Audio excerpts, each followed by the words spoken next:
Hey everybody, and welcome to our video on how to use Google Classroom and Google Forms for confirmation classes this fall. I'm Anna Johnson, and I'm so thankful that you joined me. I really appreciate everybody who gave feedback on my last video asking for more information about Google Classroom specifically. So I want to go over what we'll be covering in this video. There are kind of four main categories that I think would be good for you guys to know about. The first one is setting up your account. I have gotten a few questions about whether or not your school, if you can use Classroom, if you're just a church, can you still use it? I'll answer those really briefly and then also direct you to some of the most helpful Google Help articles I found. The second thing we'll go through is organizing your classroom. So Google Classroom has something called topics, which are almost like folders to help you organize. I'll talk about 3 different ways you can organize your classroom for the fall. Then we'll spend a bunch of time comparing and contrasting the different types of resources you can add to your Google Classroom. So they have quizzes, they have assignments, they have questions. I'll explain to you the difference between all of those in a quick comparison chart and then show you with some examples of what those look like in action, how you can, adapt them to fit your needs. Then lastly, we'll talk a little bit about sharing grades and feedback with your students. In my first video, I talked about how important it was to do those check-ins all the time. There's some really cool tools that you can use in Google Classroom to get that feedback in real time. I also know that we had some questions about, can you auto-grade things? You can. So I'll show you how that works within the Google form as well too. I think it'll save you guys a bunch of time. One other thing I'd like to add before I get any farther is if you're still kind of on the fence about using the whole Google Classroom model, you could choose a pared down option where you just use Google Forms to get some of this feedback that you're looking for. So keep that in mind as you're watching the webinar. If you're not fully committed to Classroom, but just want different ways to interact with your students and different types of assignments, this will still help you in your confirmation program this fall.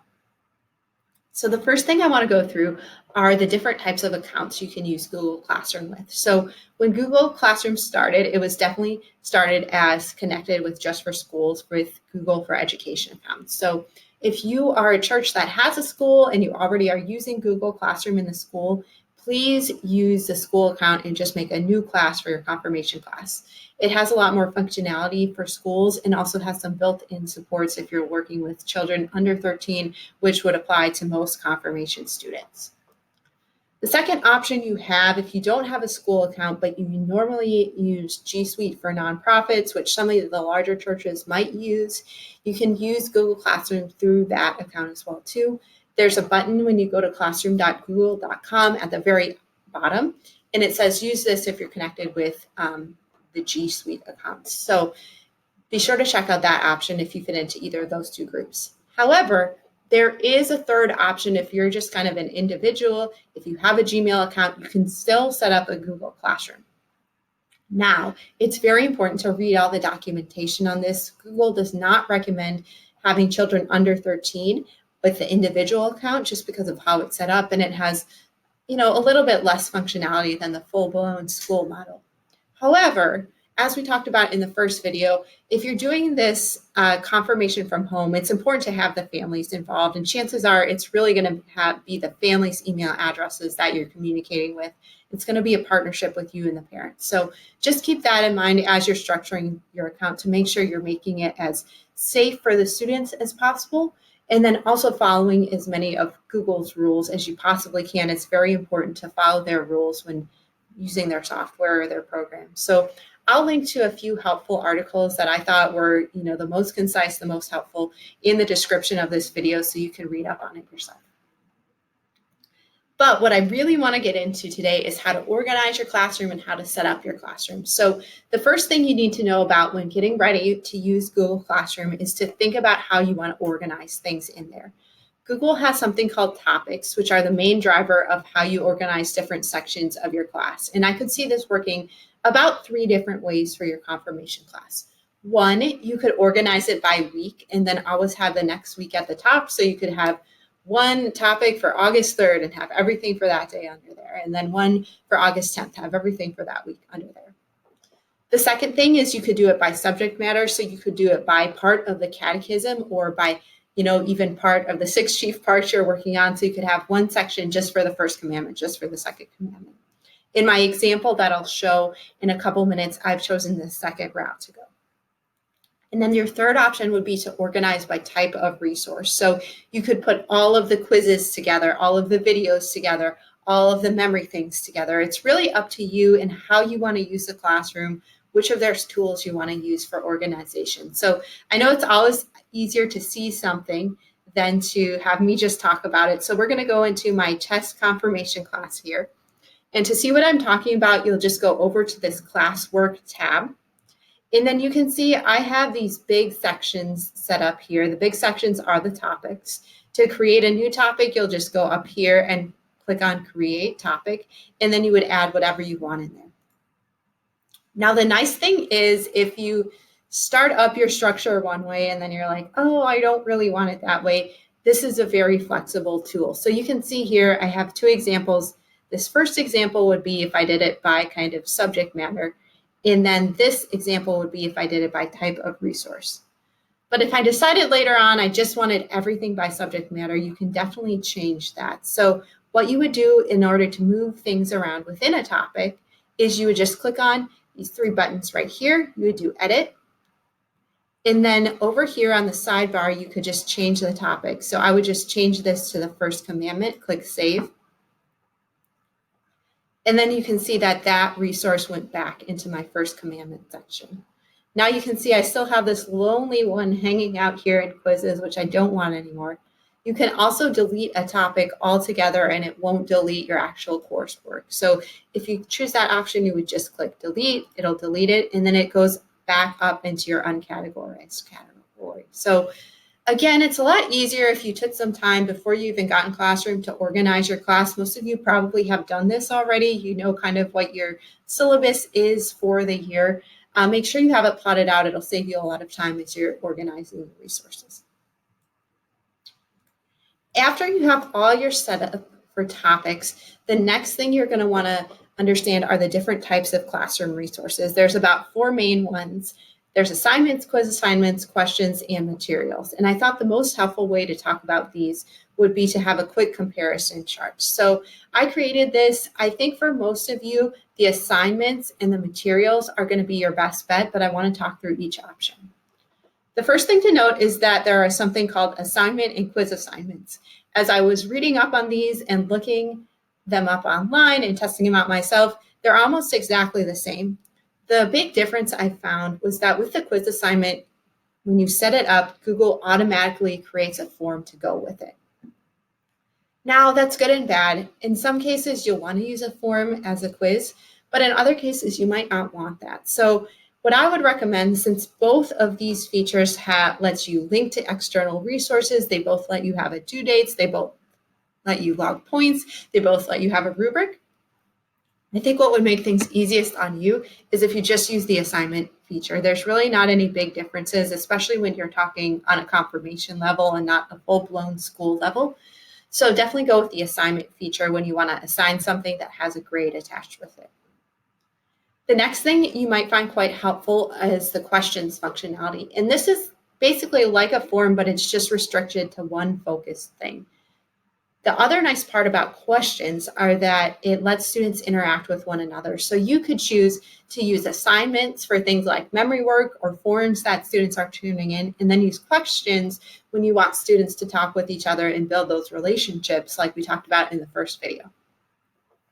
And then the third type of thing there is the material. So material is almost like a resource bank or a library that you would use to connect your materials with the students and families. It's not tied to a due date. It doesn't have any points attached with it. It's really just a quick reference for using your resources that you want, especially if you have a mixture of things that are online and maybe worksheets that your school has or church has created, and then also some of the CPH things. You can put those all into one material set and it would be really easy for families. So again, let me show you what I'm talking about now that you kind of have the gist of it.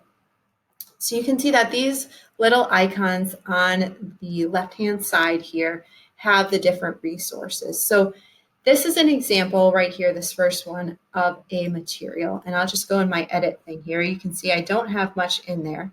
It takes a while to load. What I chose here is I added a link by add link, And then I linked to the general resources. Those are those KWL charts, some of the sermon reports and notes there. And what you could do is also add a note for students and families here. And you could say, hey, here's some general resources to get started before confirmation. Or if you wanted to have a kickoff meeting where you have your expectations and schedule for the year, you could add that there. You can add multiple files and a mixture of different types. So you might even want to have a welcome video and then a link to your syllabus for the year and then a link to CPH's resources. If you want to assign it to a topic, you can assign it there. You could even assign to specific students. And then as soon as you're done, you would click save. So this is an example of a material. You can see, again, there's not anything over here about points or scores or anything. It's just meant to collect things. The next thing we'll look at is a question, and the question has this little bubble mark right here. And I'm going to go in and edit my question so you can see what it looks like.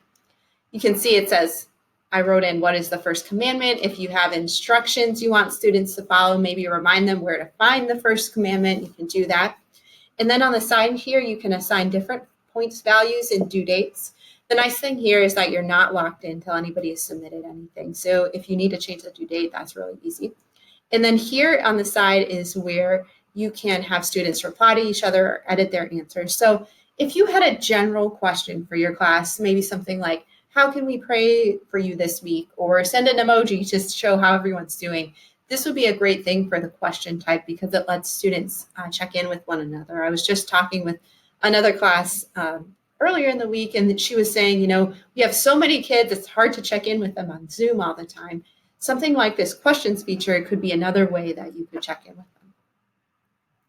And then the last thing I want to show you is the actual quiz feature, and this will kind of catapult us into our third section of the webinar that talks about how to assign grades and things like that. So I'm going to open up, this is what the tile looks like for my first commandment memory quiz. You can see this sidebar here is very similar, except it lets you add a rubric if you would like it. But it's always tied to a Google form. So I'm going to pull up actually the form that is assigned to my quiz. I did not do that right. Thanks for being patient. So this is what a form would look like if you wanted to create quizzes for your confirmation class. A couple things I would recommend. First, always ask students to include their email address in here or the family's email address. This will help you keep track of your responses in the Google Sheet, especially if you're looking through a bunch of quizzes and things at once. And then you can have different question types in your quizzes. So I did this one. It's very basic. You probably aren't going to go this in depth, but you might say, what's the first commandment? And have them edit all of these. Now, something nice here is that you can pre-select what the right answer is. So those of you that were asking, how do I auto-grade quizzes? This is the way that you can choose to do that. And I'll show you a more in-depth answer in just a minute. You can assign how many points you want the quiz to be. And then another nice thing I found was that you can shuffle your option order. So this will be nice. Like on this one, I just entered each of the 10 commandments in order, so it wouldn't be too hard to guess what the first commandment is. But if you went down here and shuffled your option order, it would give students these all mixed up, so you can use it. And then I have a second question in here where students write out the meaning to the first commandment. And the other nice thing about this too is whether it's a short answer or a multiple choice, you can always include an answer key with your quizzes. So the answer key here, I wrote in either, what does this mean? We should fear, love, and trust in God above all things, or just we should fear, love, and trust in God above all things. I assigned this as a few more points than my first question.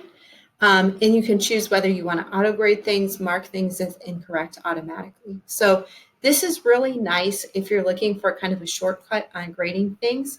And this is something you could use even if you're not using the Google Classroom. You could just use this with Google Forms and have students submit their responses. You can see I have a test response already in here. Once somebody has submitted it, it will show you their response. You can see this student did pretty well on their test. You can actually see what they selected in their answers and what they wrote down.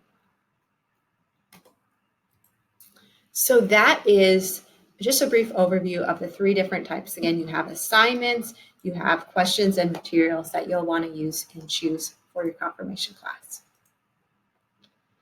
The next thing that I want to talk quickly about is how to view responses and how to grade students' work. So the first thing we'll do is how to see responses. I'll talk about auto grading quizzes, and then I'll also show you in the people section how you would actually enter people's grades. So we already went through this kind of briefly in my first commandment quiz. You can see responses either in the responses tab here of your editor, or you can actually create a spreadsheet, and it will open up a Google Sheet with people's email addresses. You can see when the student submitted the address, what their score was, and then what their answers were. So this will be really nice if you wanted to see everybody's answers all at once. This email address is what I was telling you about earlier. That's why it's really important to include it, because without this, you wouldn't know whose answers were who, really. So make sure you're doing that when you set up your first quiz.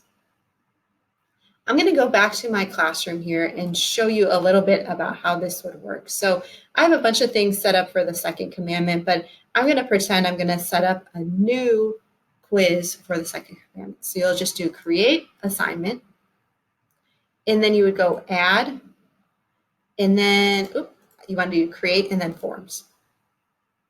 It's going to auto create a form for you and open it up in a new tab. I'll just call this second